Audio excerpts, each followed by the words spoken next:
साधारण ब्याज में आपसे अभी बताया था मैंने कि प्रतिशत का एक रूप है ना। यदि आप लोग परसेंटेज शुरू से यदि मेरे से पढ़ रहे हैं तो कोई डाउट नहीं होना चाहिए, क्योंकि डायरेक्ट अपने लिए केवल इतना निकालना है, इन शब्दावलियों को देखना है। जैसे कि साधारण ब्याज के लिए अपन शब्दावली पहली आती है मूलधन अर्थात प्रिंसिपल। तो मूलधन क्या होता है? कोई भी धनराशि यदि ब्याज पर ली जाती है या दी जाती है उसे हम क्या कहते हैं? मूलधन कहते हैं। अब चाहे वो चक्रवृद्धि ब्याज हो तो चाहे वह साधारण ब्याज, दोनों तरीके से यूज होती है। अगला दर आपसे पूछा जाता है कि दर क्या है, यदि पूछा तो नहीं जाएगा लेकिन समझने के लिए हमारे लिए दर की आवश्यकता पड़ेगी। तो ये शब्द बड़ा इंपॉर्टेंट है। प्रति वर्ष अर्थात एक वर्ष, प्रति वर्ष मूलधन पर मिलने वाली अतिरिक्त राशि ही क्या कहलाती है?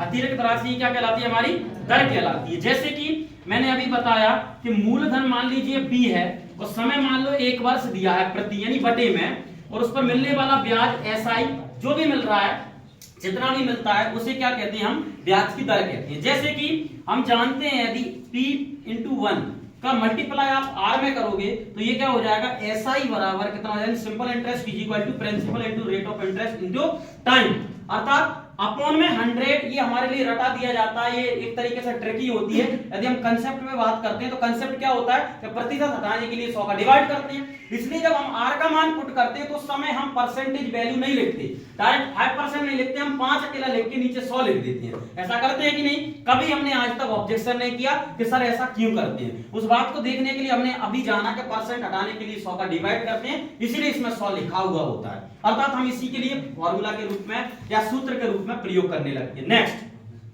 जैसे मैंने आपको दिया कि rate of interest, simple interest की जो रेट है वो आपको 5% है, तो 5% को आप मैंने एक पॉइंट पहले लिखाया था आपके लिए कि परसेंट हटाने के लिए 100 का डिवाइड करते हैं। क्या करते हैं? 100 का डिवाइड करते हैं। तो 100 का डिवाइड करने पर 1/20 आया। तो अपॉन में जो 20 लिखा है वो क्या है? आपका प्रिंसिपल है अर्थात मूलधन है। क्या है? मूलधन है। तो मूलधन पर मिलने वाला 1 रुपए क्या है? साधारण ब्याज है। क्या है? वो साधारण ब्याज यदि मूलधन पर जोड़ दिया जाए तो क्या हमें प्राप्त होता है? मिश्र धन अर्थात अमाउंट प्राप्त होता है। तो 21 रुपए हमें मिश्र धन मिल गया। यदि हम बात करते हैं मिश्र धन, तो मिश्र धन होता क्या है? मूलधन पर मिलने वाली अतिरिक्त राशि को मूलधन में ही जोड़ दिया जाए तब हमें वो क्या बन जाती है? वह राशि मिश्र धन बन जाती है। जैसे कि मैंने क्या किया?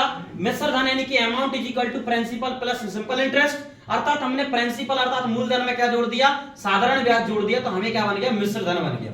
अब यदि पुनः मैं बात करता हूं कि साधारण ब्याज बताइए, तो जो आपका मिश्र धन है यानी उसमें से आप मूलधन घटा दोगे तो आपको पुनः साधारण ब्याज प्राप्त हो जाएगा। एक क्वेश्चन लिखा हुआ है आपकी सीट का कि यदि 500 रुपए की धनराशि को 10% की साधारण ब्याज की दर से 3 वर्ष के लिए उधार दिया जाए तो बताइए उस पर साधारण ब्याज कितना प्राप्त होगा।